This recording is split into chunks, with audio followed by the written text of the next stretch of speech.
ಹಾ ಪ್ರಭು ಪ್ರಭು ಯಾವೂರು? ಇಲ್ಲೇ ಪಕ್ಕ ಒಡ್ರಳ್ಳಿ. ಒಡ್ರಳ್ಳಿ. ಹೆಂಗಿದದು ಊರು? ಊರು ಗಬ್ಬೆದೋಗದ. ಗಬ್ಬೆದ್ ಹೋಗ್ಬಿಡದ. ಅಯ್ಯೋ ಸ್ವಾಮಿ. ಏನ್ ಮಾಡಿ ರಾಜಕಾರಣಿಗಳು ಅವ್ರೆಲ್ಲ ದುಡ್ಡು ಅವ್ರು ದುಡ್ಡು ನೋಡ್ಕತಾರ. ಹಾ ಕೆಲಸ ಕಾರ್ಯಗಳು ಮಾಡಲ್ಲ. ಕೆಲಸ ಕಾರ್ಯಗಳು 5 ವರ್ಷ ಆದ್ಮೇಲೆ ಬರ್ತಾರ. ಒಂದು ದುಡ್ಡು ಕೊಟ್ಬಿಡ್ತಾರ. 5 ವರ್ಷ ಆದ್ಮೇಲೆ ಬರ್ತಾರೆ ಹಾಯ್ ಅಂತ. ಹಾಯ್ ಅಂತ ಬರ್ತಾರ. ಒಂದಷ್ಟು ದುಡ್ಡು ಕೊಟ್ಬಿಡ್ತಾರ. ಗೆದ್ಕೊಂಡ್ ಹೋಯ್ತಾರ. ಆಮೇಲೆ ಬಾಯ್ ಅಂತ ಆಮೇಲೆ ಬಾಯ್ ಅಂತಾರ. ಹಂಗೆ ಮತ್ತೆ ಏನು ರೋಡ್ ಗೀಡು ಏನೋ ಆಗಿಲ್ವೇ?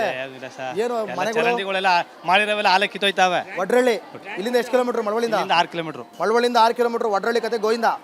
ಗಬ್ಬೆದ್ದು ನಾರ್ತಾ ಇದೆ ಒಡ್ರಳ್ಳಿ. ನರೇಂದ್ರ ಸ್ವಾಮಿ ಅವರೇ ನೋಡಿ. 5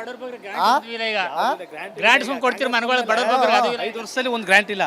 5 ವರ್ಷದಲ್ಲಿ ಏನದು ಗ್ರಾಂಟ್? ಯಾವ ತರ ಅಂದ್ರೆ ಸರ್ಕಾರದಿಂದ ಸಹಾಯಧನ ಮನೆ ಇಲ್ಲದವ್ರು ಮನೆ ಕೊಡ್ತಾರಲ್ಲ. ಓಹೋ, ಎಷ್ಟು ಕೊಡ್ತಾ ಇದ್ರು? ಮೊದಲೇ 1,20,30,000 ಕೊಡ್ತಿರೋ. ಕೊಡ್ತಾ ಇದ್ರಾ? ಈಗಿಲ್ಲ. ಈಗಿಲ್ಲ. 5 ವರ್ಷದಿಂದ ಒಂದಿಲ್ಲ. ಒಂದು ಬಂದಿಲ್ಲ.